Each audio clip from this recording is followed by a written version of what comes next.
नमस्ते सदा वत्सले मातृभूमे। मातृभूमि की वंदना करते हुए मैं आपके साथ आज अनिल कुमार आप सभी का स्वागत करता हूं AK भारद्वाज संस्कृत क्लास में। आज हम पढ़ेंगे कक्षा 6 रुचिरा भाग 1 पंचमः पाठ है वृक्षः। सर्वप्रथम हम इस पाठ का सस्वर गायन करना सीखते हैं। वने वने निवसन्तो वृक्षा वनं वनं रचयन्ति वृक्षा। वने वने निवसन्तो वृक्षा वनं वनं रचयन्ति वृक्षा। शाखादोलासीना विहगा शाखादोलासीना विहगा। तैः किमपि कूजन्ति वृक्षा तैः किमपि कूजन्ति वृक्षा। पिबन्ति पवनं जलं सन्ततं साधुजना इव सर्वे वृक्षा। स्पृशन्ति पादैः पातालं च नभः शिरस्सु वहन्ति वृक्षा। पयोदर्पणे स्वप्रतिबिम्बं कौतुकेन पश्यन्ति वृक्षा। प्रसार्य स्वच्छाया संस्तरणं कुर्वन्ति सत्कारं वृक्षा। अब हम हिंदी सरलार्थ करते हैं। वने वने निवसन्तो वृक्षः, यानी कि वृक्ष हैं वो प्रत्येक वन में निवास करते हैं। वनम वनम रचयन्ति वृक्षः, वृक्ष हैं वो प्रत्येक वन की रचना करते हैं। शाखा दोला सीना विहगः तयि किमपि कूजन्ति वृक्षः, पक्षी पेड़ों की शाखा रूपी झूले पर बैठे हैं। मानो वृक्ष उन पक्षियों के माध्यम से कुछ चहक रहे हैं अर्थात कह रहे हैं। तो कुछ कठिन शब्दार्थ देखिए।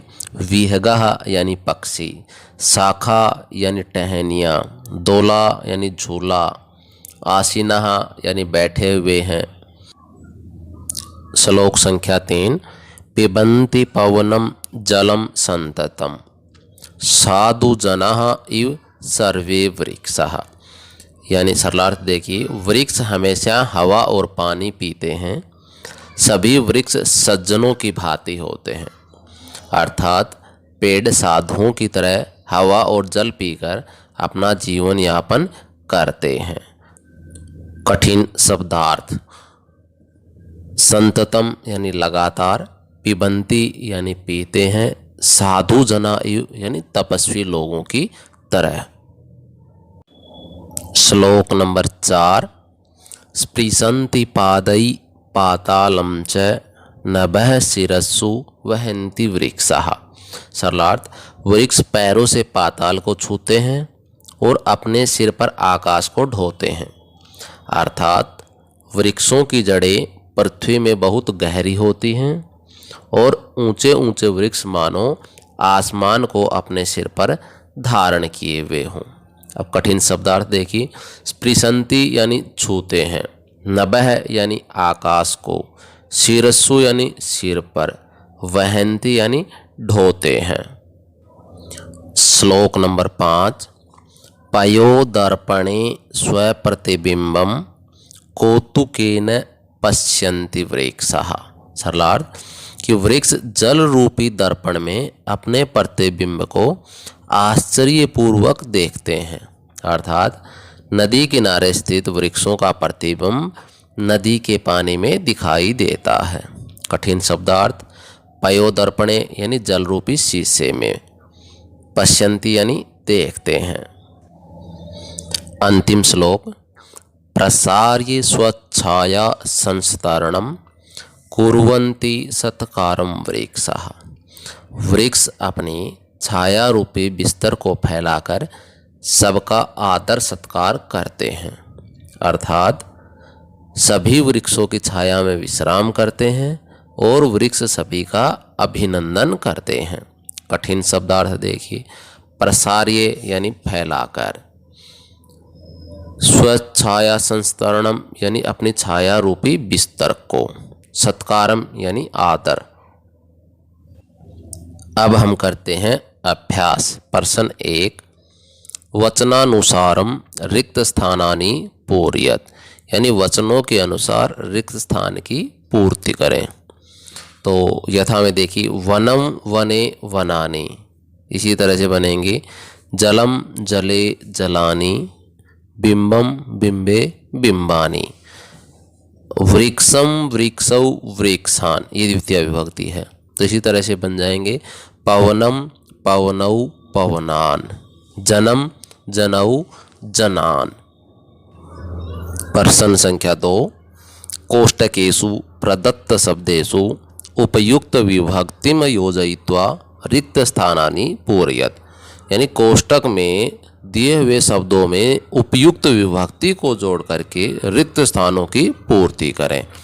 यथा अहम रोटिकाम खादामी, मैं रोटी खाता हूँ। यहाँ जितने भी शब्द दे रखे हैं वो सभी कर्म है और इनमें द्वितीय विभक्ति लगानी है। त्वम जलम पिबसि, तुम जल पीते हो। छात्र है दूरदर्शनम पश्यति, छात्र दूरदर्शन देखता है। वृक्षाः पवनम पिबन्ति, वृक्ष हवा को पीते हैं। ताः कथाम लिखन्ति, वे सभी कथाएं लिखती हैं। आवाम जंतुशालाम गच्छावः, हम दोनों जंतुशाला में अर्थात चिड़ियाघर में जाते हैं। प्रश्न संख्या 3, अधोलिखितेषु वाक्येषु कर्तरी पदानि चिनोतः, नीचे लिखे हुए वाक्यों से कर्ता पद का चयन करें। वृक्षाः नभः शिरसु वहन्ति, वृक्ष आकाश को सर पर ढोते हैं, तो उत्तर होगा वृक्षाः। विहगाः वृक्षेषु कूजन्ति, पक्षी पेड़ों पर कूदते हैं, तो विहगाः। पयोदर्पणे वृक्षाः स्वप्रतिबिंबम पश्यन्ति, पानी रूपी शीशे में वृक्ष अपना छायाचित्र देखते हैं, तो उत्तर होगा वृक्षाः। कृषकः अन्नानि उत्पादयति, किसान अनाज पैदा करते हैं, तो उत्तर होगा कृषकः। सरोवरे मत्स्याः सन्ति, तालाब में मछलियां हैं, तो उत्तर होगा मत्स्याः। प्रश्न संख्या 4, प्रश्नानाम उत्तराणि एक पदेन लिखत, यानी प्रश्नों के उत्तर एक पद में लिखो। वृक्षाः कैः पातालम स्पृशन्ति, वृक्ष किसके द्वारा पाताल को स्पर्श करते हैं, तो उत्तर है पादै, यानी पैरों से अर्थात जड़ों से। वृक्षाः किम रचयन्ति, वृक्ष किसकी रचना करते हैं, तो उत्तर होगा वनम, यानी वनों की।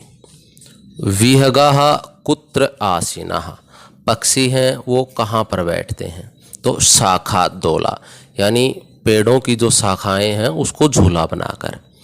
कौतुकेन वृक्षाः किम पश्यन्ति, कि कौतुक से वृक्ष क्या देखते हैं। पयोदर्पणे स्वप्रतिबिंबम, यानी पानी रूपी दर्पण में अपना खुद का प्रतिबिंब। प्रश्न संख्या 5, समुचितै पदै रिक्त स्थानानि पूरयत, यानी उचित पदों से रिक्त स्थान की पूर्ति करें। तो सबसे पहले प्रथमा विभक्ति में हम देखते हैं गजः गजौ गजाः, इसी तरह से बन जाएंगे अश्वः अश्वौ अश्वाः। द्वितीय विभक्ति सूर्यम सूर्यौ सूर्यान, इसी तरह से चंद्रम चंद्रौ चंद्रान। तृतीया बिडालेन बिडालाभ्याम बिडालैः, इसी तरह से मंडूकेन मंडूकाभ्याम मंडूकै। चतुर्थी सर्पाय सर्पाभ्याम सर्पेभ्यः, इसी तरह से वानराय वानराभ्याम वानरेभ्यः।